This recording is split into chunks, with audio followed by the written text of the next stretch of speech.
अरुण जी पंजाब से। राधे राधे। राधे राधे महाराज जी। महाराज जी मैं आपसे पूछना चाहता हूं कि इंसान में इतनी मैं क्यों है? जितना अमीर बलवान इंसान है उतनी ज्यादा मैं। अज्ञान के कारण मैं है। नहीं देखो, भगवान से बड़ा तो कोई है नहीं। अपने भक्तों की सेवा करते हुए भगवान को देखा गया। भगवान अपने भक्ति के लिए रथ हाँक रहे हैं। अर्जुन भक्त है ना, इतने बड़े भगवान होके वहां बैठे हैं जहां अर्जुन की जूतियां हैं। मतलब बड़ी विचित्र बात है। एक प्रसंग सुनाते हैं हम आपको, महान का जो वास्तविक महान होता है वो कैसा होता है। एक बार भीष्म पितामह जी को बहुत कड़वे वचनों से दुर्योधन ने कहा कि आप सेनापति तो हमारे हो लेकिन पक्ष पांडवों का लेते हो। अगर ऐसा ना होता तो 10,000 महारथियों को रोज मारते हो, एक भी पांडव नहीं मारा गया। जब बार बार वचनों का ऐसा प्रहार किया तो आवेश में आकर 5 बाण निकाल लिए और कहा कल अगर जीवित रहा तो 5 पांडव मारे जाएंगे। अब तो खुशी की लहर दौड़ गई कि भीष्म प्रतिज्ञा होती है। अब ये गुप्तचर लगे रहते थे, दोनों शिविरों में गुप्तचर रहते थे। तो तुरंत गुप्तचर गए और पांडवों से बताया कि तुम्हारे मारने के लिए भीष्म पितामह जी ने 5 बाण निकाल ली और प्रतिज्ञा कर ली। ये बात भगवान श्री कृष्ण को भी, द्रौपदी जी को भी, 5 पांडवों को कोई फिक्र नहीं। भगवान गए, उनका सूचना मिली तुम्हें? बोले हाँ। बोले तुम तो ऐसे सब निश्चिंत बैठे हुए हो, क्यों? तुम्हें कोई विचार, कोई चिंता, कोई भय? बोले कुछ नहीं। बोले क्यों? बोले आप हो ना, जिसके चिंता करने वाले आप मुझे इसके विषय में क्या चिंता करनी?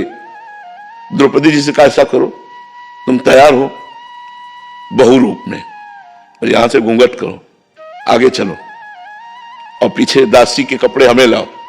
दासी के कपड़े भगवान ले पहले, पीछे पीछे भगवान दासी रूप में, आगे आगे द्रौपदी स्वामिनी रूप में। दरवाजे के पास पहुंचे भीष्म जी, चूंकि महान बाल ब्रह्मचारी, तो बोले पादुका उतारो।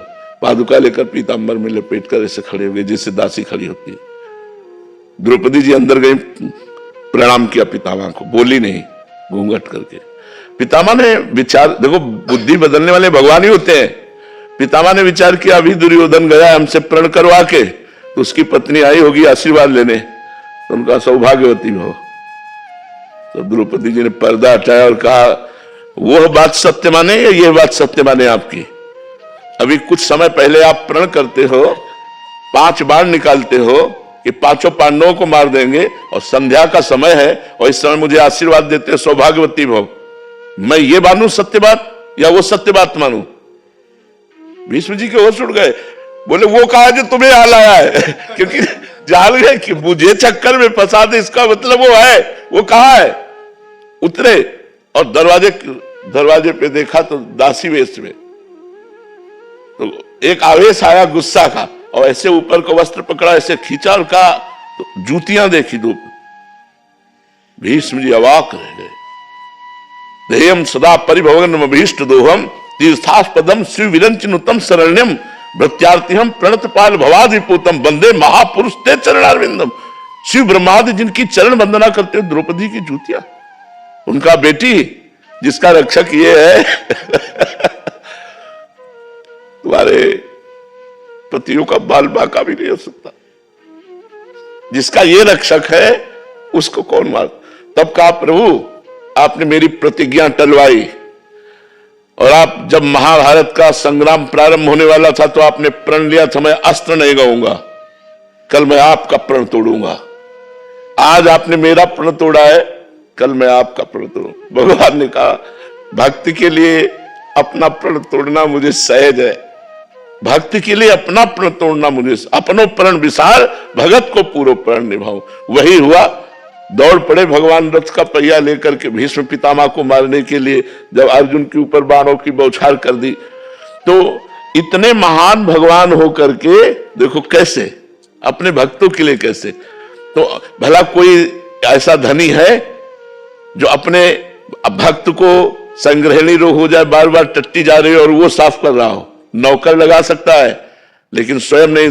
माधवदास बाबा जगन्नाथपुरी में बीमार हो गए, बार बार सोच, अब कोई सेवा में नहीं, तो स्वयं जगन्नाथ जी उनकी मल भरी लंगोटी धोकर समुद्र से और ऐसे फैलाते और दूसरी पहनाते।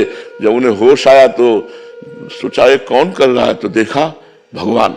तो भगवान से कहा, अरे प्रभु आप। बोले तो क्या हुआ? बोले प्रभु आप अनंत सेवक, अनंत ब्रह्मांड आपका, और आप सेवा करो। तो बोले तुम्हारे को ये पता होना चाहिए कि जो मेरा भजन करता है और मेरे सिवा जिसका कोई नहीं होता, तो मैं स्वयं उसकी सेवा करता हूं, अपने कर कमलों से स्वयं सेवा करता हूं।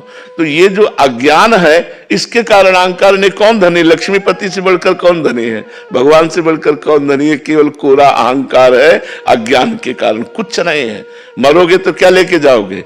और धन है तो शराब पी रहे हो, मांस खा रहे हो, व्यभिचार कर रहे हो, अहंकार और हिंसा करा रहे हो। इसका दुर्गति जो नरक में भोगनी पड़ेगी, उसका तुम्हें ज्ञान नहीं है।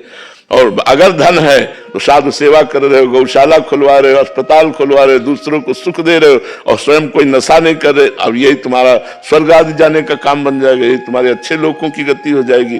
तो अज्ञान के कारण लोग अहंकार धारण करते हैं।